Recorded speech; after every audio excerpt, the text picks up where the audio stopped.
자, 강의 시작합니다. 트레이딩 전략이란 무엇인가? 마지막 4강째입니다.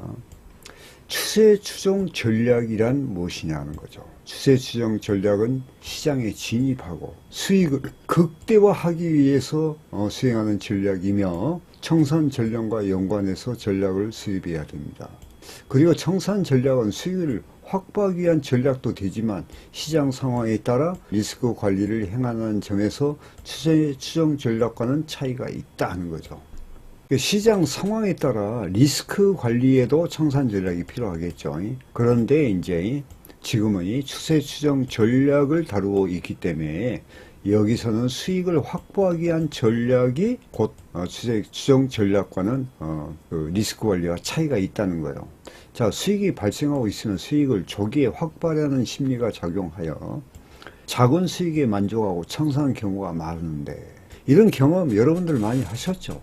이후에 추세가 지속되면 수익을 극대화시키지 못한 것에 대한 아쉬움으로 중간에 재진입 및 추격하여 파동의 흐름에 역행하는 경우도 발생하며 결과적으로 트레이딩을 망치게 됩니다.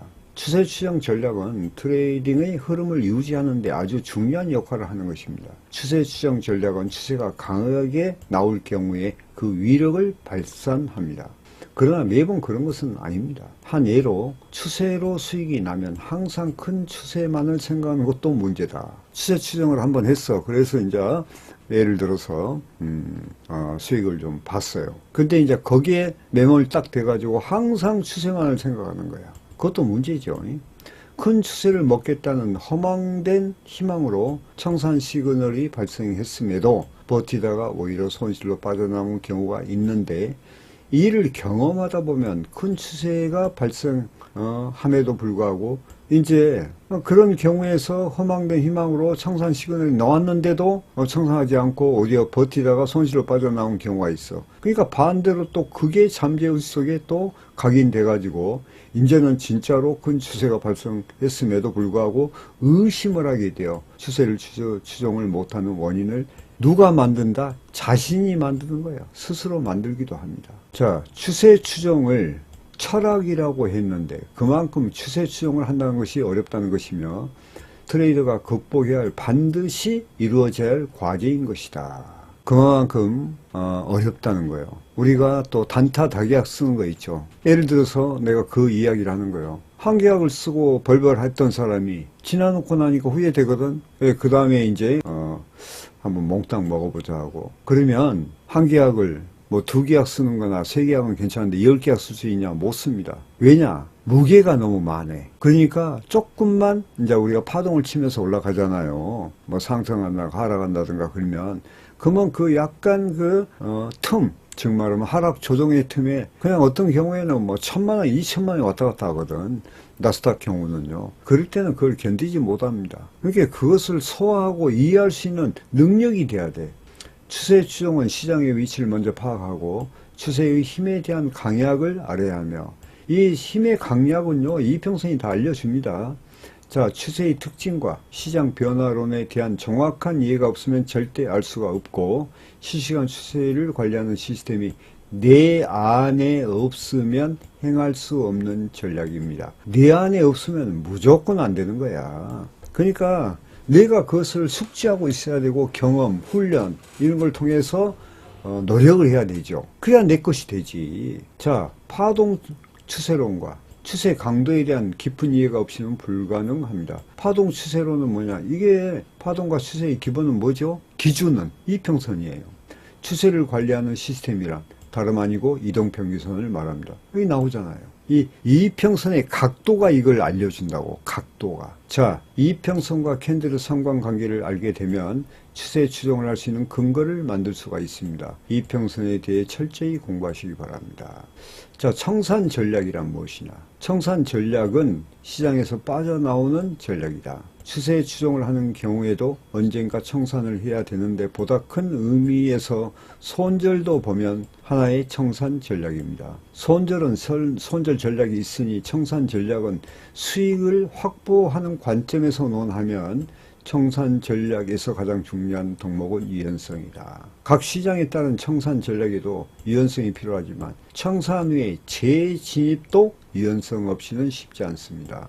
트레이더는 청산하고 나면 시장의 추세가 마무리된 것처럼 판단하기 쉬운데 어떤 경우는 청산 후에 다시 추세가 2차적으로 지속되는 경우도 많습니다.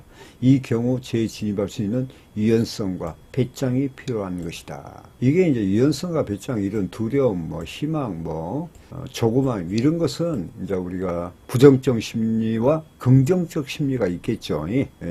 근데 그 밑바탕이 뭐냐 이거예요. 밑바탕이 시장을 이해하는 거예요. 추세 강도가 약하다, 크다, 진폭 계산하고, 여기는 네버리를 써야 된다. 여기는 위험해. 이런 것을 시장을 보면서 판단한다는 거예요. 그러니까 차트를 잘 알아야 된다는 거예요. 내가 누구나 이야기하죠. 여기서 다 지금 그런 표현이잖아요. 자, 청산 전략에도 명확한 기준이 있어야 하며 그 기준에 따라 청산해야 되는데 많은 트레이더들이 언제 청산을 해야 되는가, 언제 물음을 찾기 위해 노력을 하는데 언제가 아니죠. 이는 옳지 못한 생각이며 무엇을 기준으로 청산해야 되는가가 올바른 물음이라. 무엇을 기준으로 청산해야 되는가. 자, 다음이요. 청산 방법은 시장의 종류와 그 흐름에 따라 방법을 달리해야 합니다. 청산 방법은 이평선을 이용한 전략이 있는데 이평선 붕괴시 청산하는 것으로 이평선 청산의 장점은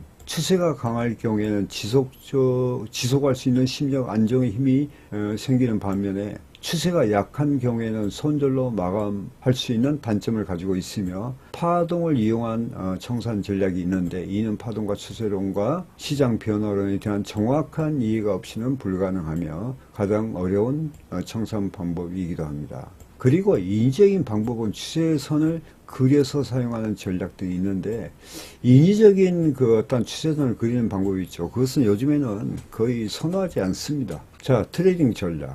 실시간 수정의 중요성. 시장은 항상 계획된 트레이딩 전략대로 움직이지 않습니다. 따라서 한 개인의 전략만 가지고 대응한다는 것은 실시간으로 변하는 시장에 대응하기가 어렵습니다. 진입과 손절은 하나의 전략일지 몰라도 추세 추정 전략과 청산 전략은 시장의 상황에 따라 실시간으로 전략을 세워야 됩니다. 그래서 우리 트레이딩은 시장에 대한 대응이에요. 대응. 시장의 상황에 따라서 그에 맞게끔 적절하게 대응하는 것이 트레이더가 할 일이라고. 진입하기 전에 가능한 모든 전략을 수립해도 되지만 시장 상황을 보면서 전략을 수정해 나가야 된다는 말입니다. 그런데 전략의 수정도 많은 트레이딩 경험이 없으면 불가능하다. 주가는 생물이기 때문에 시장 변화에 대한 대응 전략도 시장의 변화에 따라 지속적인 수정을 하면서 전략을 수립하고 실행해야 됩니다.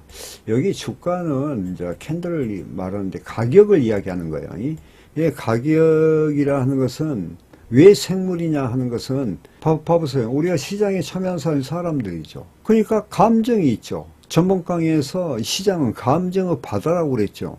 감에도 과매수라는 것은요, 극한 감정의 표현이에요, 이게. 그런데 시장은 또 생물이긴 한데 뭐가 있냐? 시장 자체는 감정이 없어요. 차트는 없다니까. 캔들을 움직이는 이면에 시장 참여자들로 인한 것이기 때문에 그 감정이 표현될 뿐이야. 그래서 시장은 이성적으로 바라봐야 된다 이거지. 그 움직이는 시장 참여자의 심리가 시장을 움직이지만은 우리가 시장을 별도로 하나로 놨을 때 거기는 감정도 없어요. 오직 이성만이, 냉철한 이성만이 있을 뿐이야. 아시겠죠? 그래서 오늘 이런 강의, 또 여기 보면 요것도 4강 1년 전에 한 것이 나옵니다만은 사실 이 글은 2017년도에 기록한 글입니다. 아시겠죠? 그래서 여러분이 1, 2, 3, 4강 다 들어보시고 마음에 와 닿을 거예요. 마음에 와 닿으면은 몇 번 제가 이 글로 또 표현해 놨잖아요. 그러니까 보시고 여러분 매매에 진심으로 도움이 되었으면 하는 마음입니다. 자, 강의를 마치겠습니다.